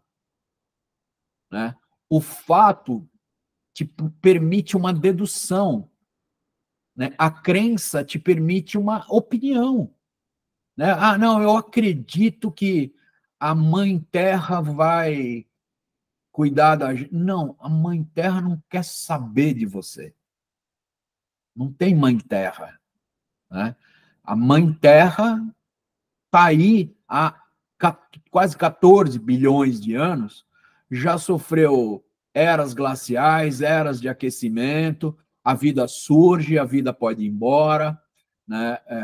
Outras espécies tão robustas e mais robustas que a gente for. Quer dizer, a gente tem que olhar a figura toda. Né? A gente está fazendo bobagem. Nós chegamos num ponto onde a gente consegue ser danoso, mas nós não vamos destruir a Terra. Nós vamos causar um arranhão e esse arranhão vai ser apagado. Tá? A gente tem que ter, tem que ser bem crítico com isso, né? Não podemos negar. Próximo, Fabião. Eu botei esse aqui que é interessante. Falácia da probabilidade de base. A tendência de basear julgamentos em pequenas amostras ou especificidades, ignorando informação estatística geral e grandes números, ao avaliar a probabilidade do evento ocorrer. Exemplo, ignorar a baixa taxa de crime em uma área ao acreditar que é perigosa devido à notícia sensacionalista. Essa Silmar, daí é o exemplo do avião, igualzinho. Não, e essa é campeã, porque todo mundo que quer manipular uma informação para fazer você acreditar que é verdade, usa essa técnica. Pessoal, regra básica do pensamento crítico. O cara te dá um número, uma estatística, você fala, de onde veio? Tá? Olha esse negócio da probabilidade de base. Eu tenho um amigo, pessoal, eu não quero polemizar sobre vacina ou não vacina, tá? Mas eu tenho um amigo, por exemplo, que ele fala assim, me arrependi de tomar a primeira dose e não vou tomar a segunda, porque tem vários casos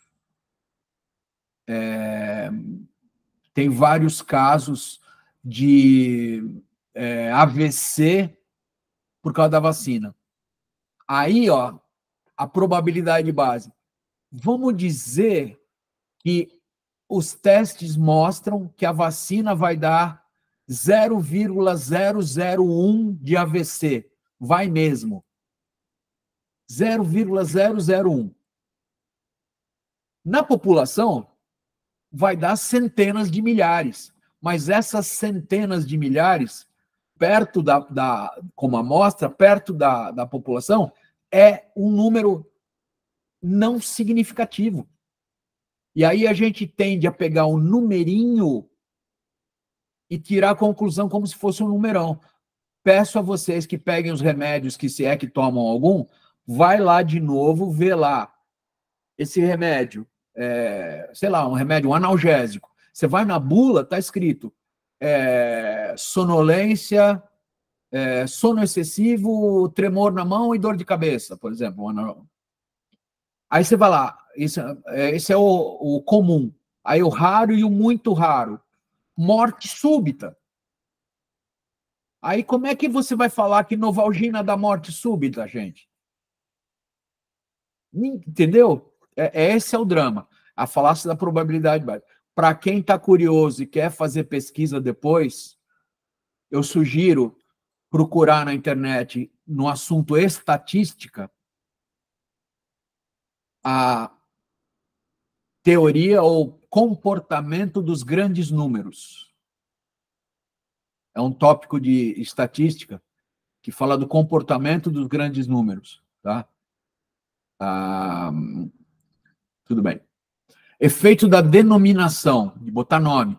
Preferir algo simplesmente porque tem um nome específico ou rótulo associado.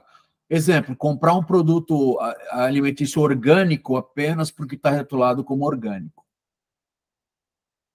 Sabe qual é o exemplo mais recente disso que eu vejo? Eu não sei quando isso aconteceu, porque eu não vou muito fazer compra, eu não me ligo. Eu entrei numa de comer melhor, né? Aquelas coisas para, sabe, emagrecer, aquelas coisas, né? Aí eu falei assim, eu vou comprar pão integral. Aí sabe o que eu descobri, pessoal? Que não tem mais pão integral. Alguém já reparou que não tem mais pão integral? Tem pão, e pão 37% integral, 68% integral. Vocês já viram isso? Ou sou eu? Não, é isso, não é? Na verdade, agora, recentemente, acho que há um ano atrás, saiu uma lei de que é necessário colocar a porcentagem do quanto ele é integral, porque antigamente era pior, porque podia ser 10% integral, então colocava lá como integral e a gente engolia aquilo. Isso era o efeito da denominação. É. Eu lia integral, falava, nossa, tô até mais, nossa, cresceu meu cabelo. Para, papo furado. Eu tô nessa aí, efeito da denominação. Mas tem 100% integral, é difícil de achar, mas tem. Tem. Você entendeu o que eu falei, né? Lógico, nesse exemplo aí, é a gasolina aditivada também, né? Esse tempo atrás eu estava vendo algumas pesquisas que fala que é pior você colocar, porque não existe uma regulamentação, né? Não. Do quanto de aditivo colocar. Você pode colocar uma gota, eles podem dizer que é aditivado. Que nem... Quanto pode colocar 10 litros. O cara, um cara lá que eu compro moto, ele falou assim, não põe gasolina aditivada se você quer viajar, porque tem uma gasolina melhorzinha no teu bairro, mas você viaja com a moto, só vai ter tranqueira lá no interior, ou longe da sua casa, né? Ou uma gasolina com preço mais honesto, mas que não é aditivada. É isso aí, não, aditivada, não. Orgânico, não. Eu só compro coisa orgânica. Está acontecendo isso com o vegano. Outros casos clássicos, né? O diet, light. Ai. Olha esse. É só um nome, tá? Mas, dominância assimétrica é outro viés. Tendência que os consumidores possuem de, a partir do acréscimo de uma terceira opção de compra, geralmente semelhante, já mudarem sua decisão quanto a qual item levar. Exemplo, escolher um pacote de viagem semelhante a duas opções existentes, menos que seja vantajosa. Pessoal, eu quero que vocês prestem atenção aqui. Se vocês quiserem, tem um livro de um cara chamado Dan Ariely, Ariely, eu acho, chamado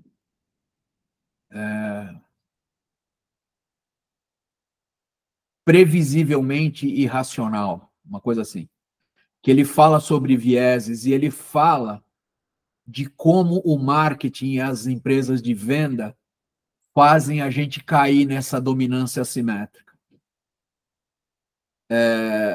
O cérebro da gente, o cara fez 1000 testes em ambiente universitário e descobriu um modelo científico de demonstrar isso. O cérebro da gente sabe fazer comparações simples, né? Aí, ele tem assim,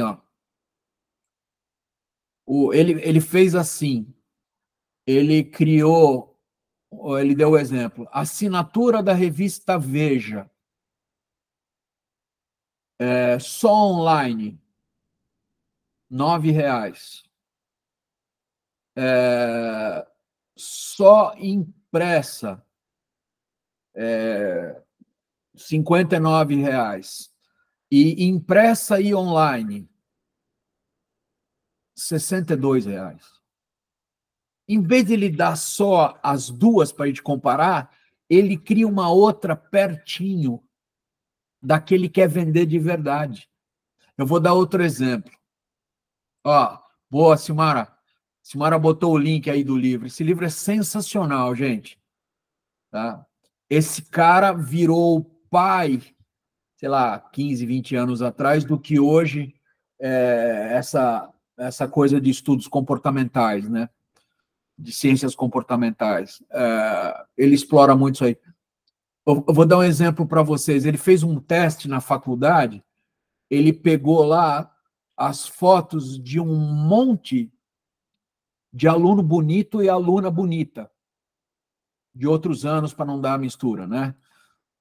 Aí, e botava então ele, para não chamar ninguém de feio e bonito, ele falava os que pareciam mais com o Brad Pitt e a Angelina Jolie, e os que pareciam mais com o Woody Allen, né? Ele quis chamar alguém inteligente, mas não era atraente.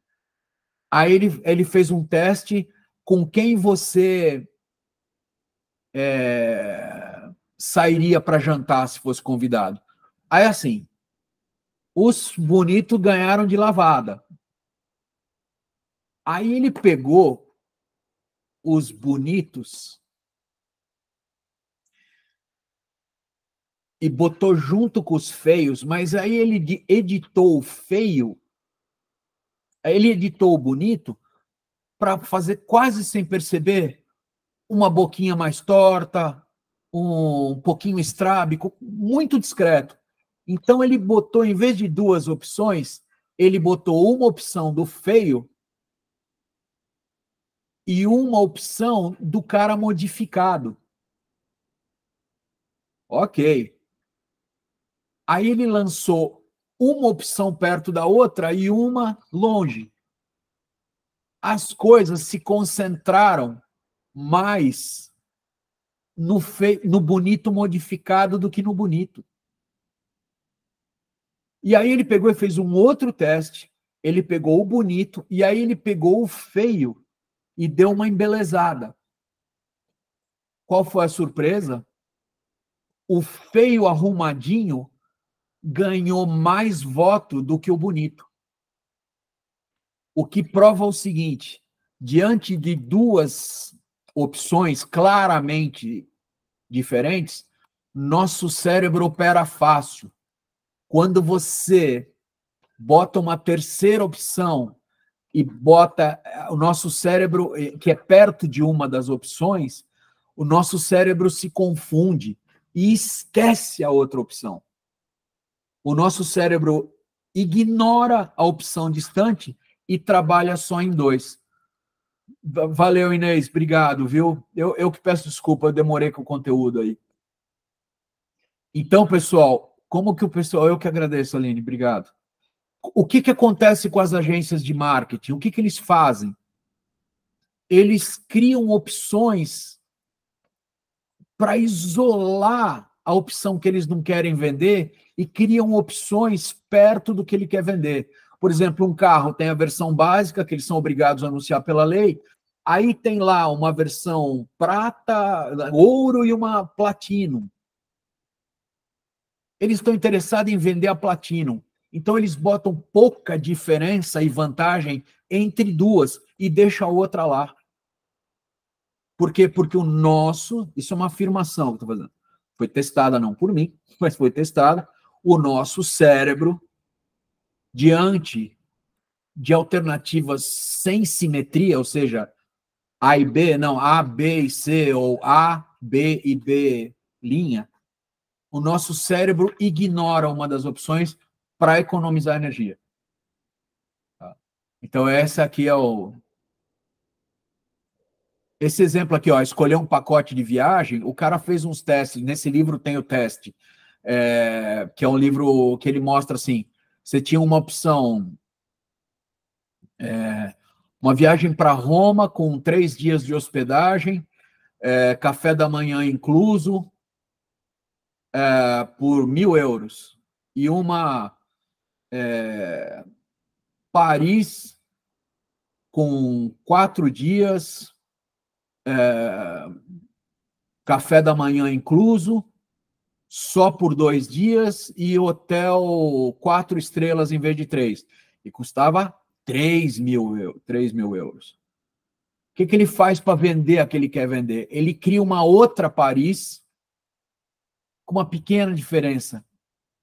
Essa aqui é 4 dias de café da manhã por 3.500 euros.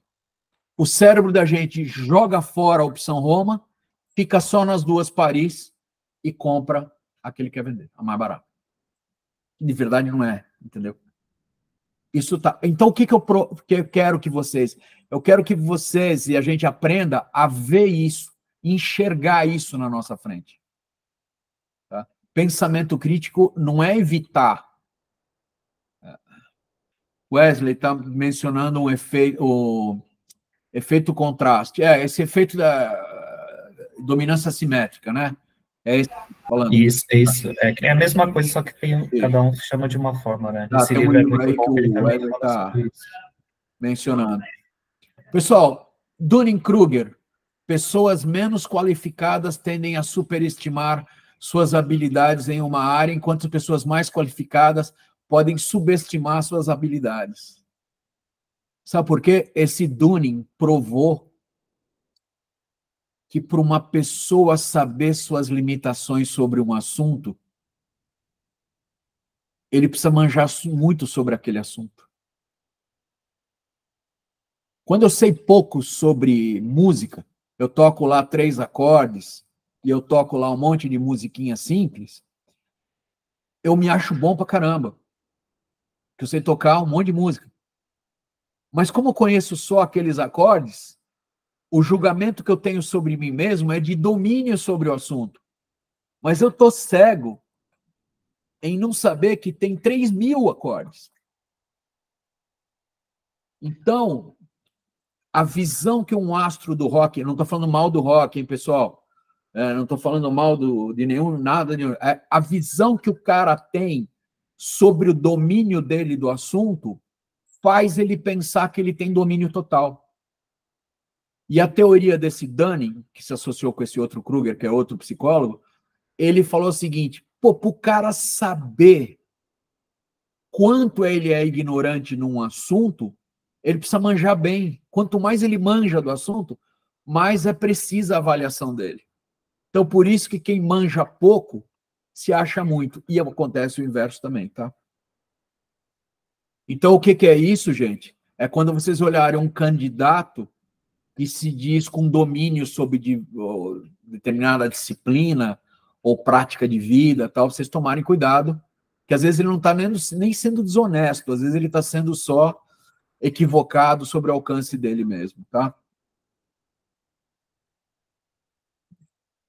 Viés de proporcionalidade. Gente, eu estou segurando vocês aí, eu peço desculpa, a gente calculou mal o tempo aqui, né? A culpa é minha.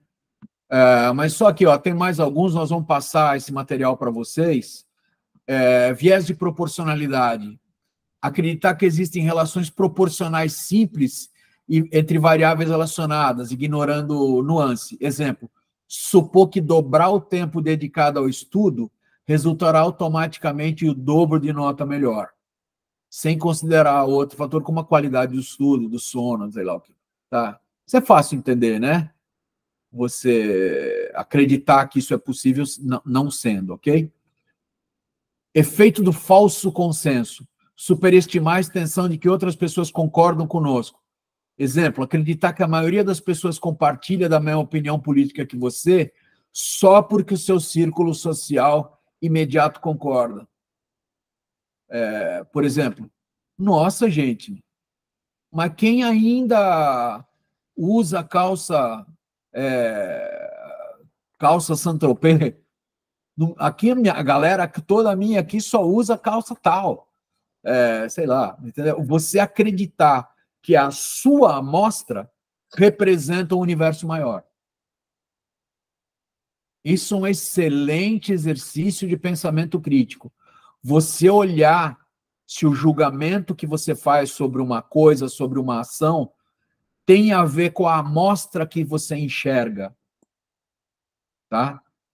Você olhar, aquela história, você olha na janela, o tempo está feio, talvez no bairro vizinho esteja bom. Então, o alcance da sua... Gente, então, outro jeito de dizer isso.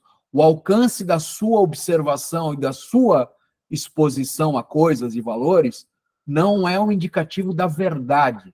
Ok? Efeito Forer ou Barnum. Quem já ouviu falar de um circo chamado Barnum Brothers? O nome disso aqui tem a ver com o nome do circo, tá? Aceitar descrições vagas ou gerais como sendo altamente específicas e pessoalmente relevantes se há sensação de opinião individualizada, sensação de autoridade do opinador, ênfase em traços positivos. Exemplo, acreditar que um horóscopo genérico se aplica especificamente a você, mesmo que seja formulado de maneira a se aplicar com qualquer pessoa. Alguém já foi vítima disso?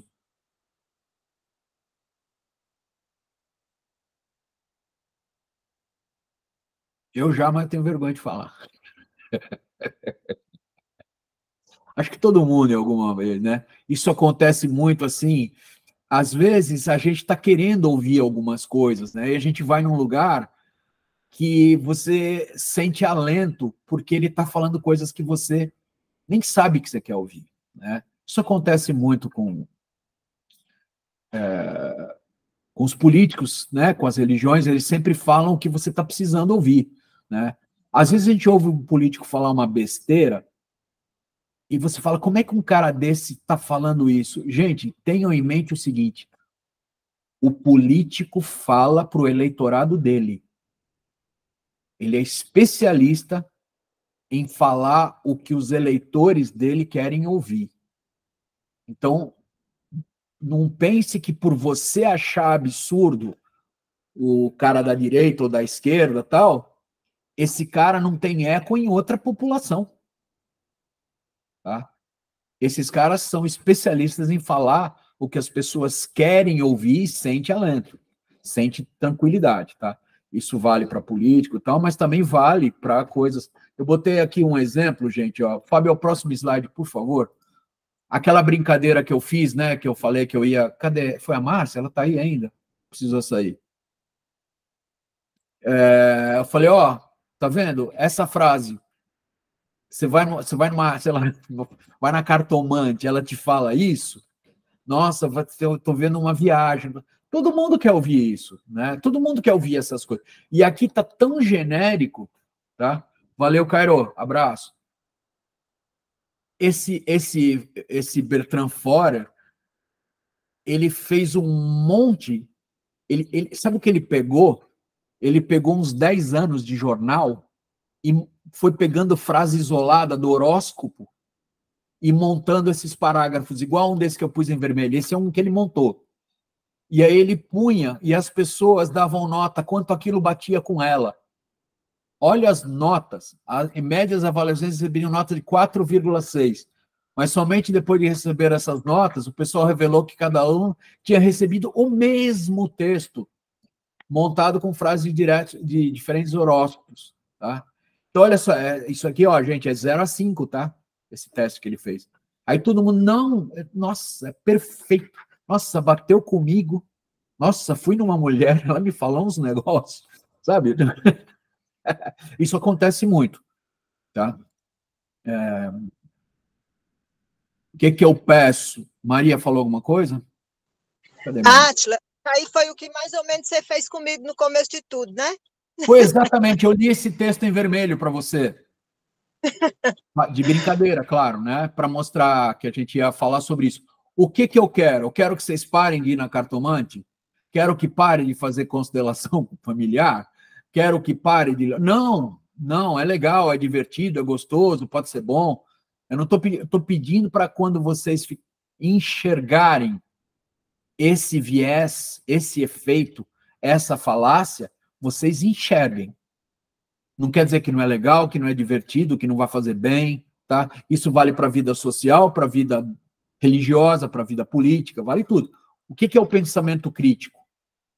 Você não precisa deixar de acreditar nas coisas, mas saber separar a lógica da moral, da ética, né? É isso aí. Pessoal, tem mais alguns aqui, eu não quero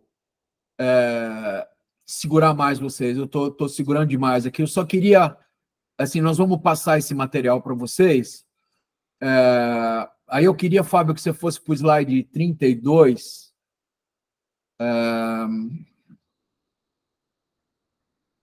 que é o pensamento assim, dicas práticas, né? Pense sempre nos próximos passos. Então, sempre que vocês têm que olhem para os problemas da vida, né? Assim, do trabalho, da faculdade, dos relacionamentos entre pessoas, relacionamentos comerciais, com essa visão crítica, meio cartesiana, que a gente fala, né? Por causa daquele livro lá do Discurso do Método, do Descartes. Definir problema, coletar informação. Pode pular, Fábio.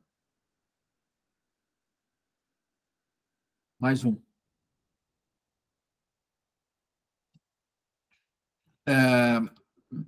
Tomar a decisão, implementar e avaliar. Faltou um para trás, né, Fábio? Tá?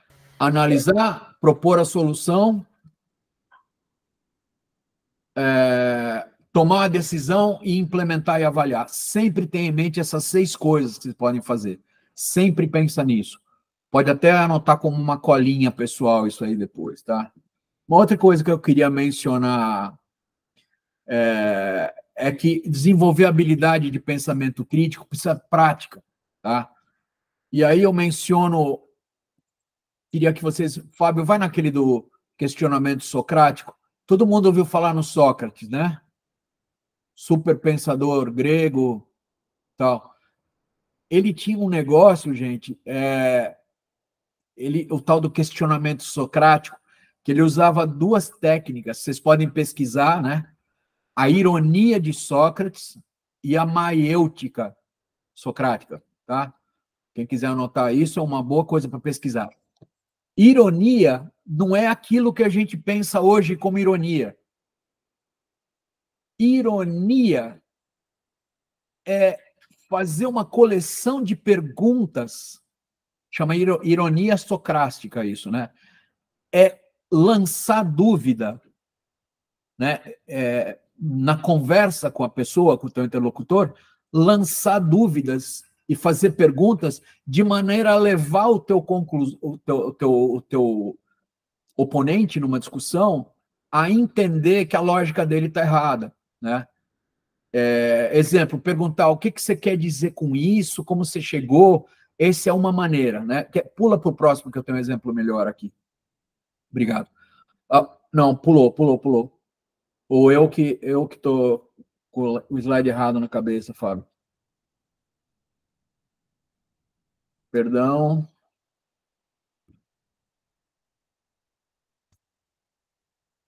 Não, é aí mesmo, Fábio. Volta lá no questionamento socrático, por favor. Olha só, ironia é perguntar delimitando, contradizendo e refutando, né?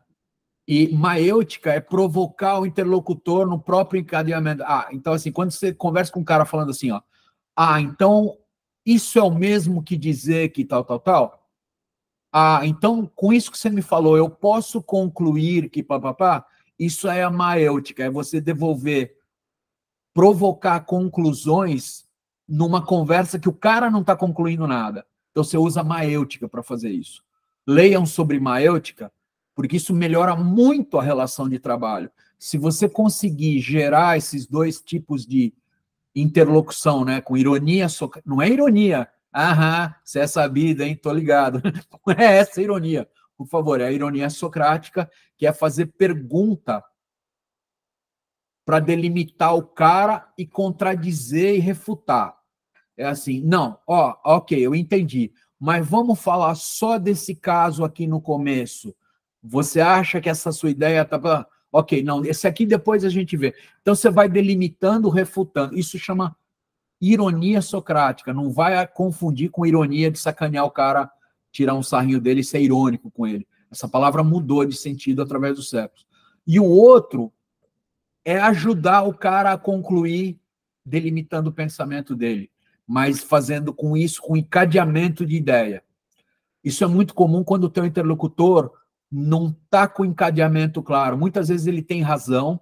Quando o cara tem razão, mas não consegue concluir, você usa essa maiêutica, essa maneira de ajudar o cara a concluir com perguntas, você fazendo perguntas. E quando o cara não está fazendo sentido, ou está estruturalmente ilógico, você usa isso que a gente chama de ironia. Tá? Não confunde de novo, não confunde com a ironia, vamos dizer. Tá. O outro jeito, pessoal, é a tal da análise SWOT. Alguém já ouviu falar disso? Muito, né? Faculdade, no trabalho. A sigla em inglês é pontos fortes, fraqueza, força, né? Fraqueza, oportunidades e ameaças. Faz uma cruz numa folha de sulfite, vai discutir um caso. Vamos discutir aqui se vale a pena fazer não sei o quê. Aí, ó, você pega e escreve assim, ó, oportunidade, fraqueza, não, força, fraqueza, oportunidade e ameaça.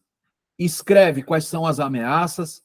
A ameaça é que a gente vai entrar... Vamos lá, vamos abrir uma filial nova de uma agência funerária nova em outra cidade. O que é a força? As nossas forças. Temos sistema, temos equipe, sabemos treinar e conseguimos um aluguel barato. São essas forças. Quais são as nossas fraquezas? A gente não conhece o comportamento daquele mercado, daquela cidade. Quais são as oportunidades? A concorrência está baixa e está fraca lá. Quais são as ameaças? O nosso maior concorrente está na cidade vizinha. Então, quanto mais você sabe separar essas 4 coisas num problema, depois você começa a pegar prática em fazer isso mentalmente. Tá? Pega uma folha de papel, faz 4 quadrados, batiza com esses 4 nomes. Fraquezas, forças, oportunidades e ameaças. E aprende a fazer esse exercício. Isso ajuda muito. Tá? Ajuda muito. Uma última coisa que eu comentaria é fazer mapa mental. Alguém já ouviu falar do Mind Map? Mapa mental? Está cheio de software gratuito na internet, tem uns pagos também, para fazer mapa mental. Quando a gente usa Excel, Word, para listar coisas, as listas são sempre lineares, mas a nossa cabeça não funciona de maneira linear. Portanto, o Mind Map é um softwarezinho que ajuda você a pegar uma ideia central e abrir coisas para todas as direções, que é mais parecida com uma organização mais caótica do nosso cérebro. É legal vocês... Porque para fazer um mapa bem feito, você está exercitando o pensamento crítico. Pessoal, esse conteúdo é muito mais vasto do que eu achei que eu poderia dar aqui. Isso aqui tem a pretensão de ser só introdutório, mas eu espero que vocês tenham tomado proveito e aproveitem isso no dia a dia, tá bom? É um assunto que eu adoro falar, todo mundo tem meu contato, se precisarem referência, livro, recomendação de livro, de leitura, de documentário, tem um monte de coisa para compartilhar, tá bom? Para quem estiver interessado. Obrigado aos que vieram, aos que ficaram, e estou aqui, se precisar conversar alguma coisa, eu estou com tempo. Parabéns aí, Átila, pela palestra, foi bem interessante aí. Felipe, valeu. Obrigado. Obrigado, Átila, também gostei bastante. Legal. Uma pena, né? Teve um tempo que a gente tinha isso, não com esse nome, no ginásio, no ensino médio, né? Isso aí. A maioria das pessoas aqui não conhece isso, acho. Ela está falando de um tempo. O quê? De ter filosofia na escola? Eu não peguei isso, né? Eu também não. Eu tive na faculdade. Na faculdade eu tive praticamente em todas as faculdades que eu fiz. Em todas as faculdades teve filosofia. E é maravilhoso. Mas a gente tinha algumas matérias que envolviam filosofia, mesmo sem ser a matéria em específico. Né? Silmara, eu sou do tempo da moral cívica. Eu também. Também tive educação moral e cívica. Nossa. Mas meus filhos tiveram filosofia no colégio. Legal, eu não tive. Né?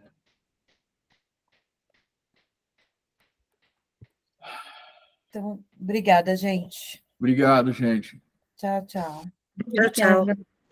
Obrigada, boa noite. Obrigada, Átila. Até mais. Curtiu, Camila? Demais. Tá bom. Muito bom. Nós vamos mandar o material aí. Obrigada. Obrigado, gente. Muito bom, Átila.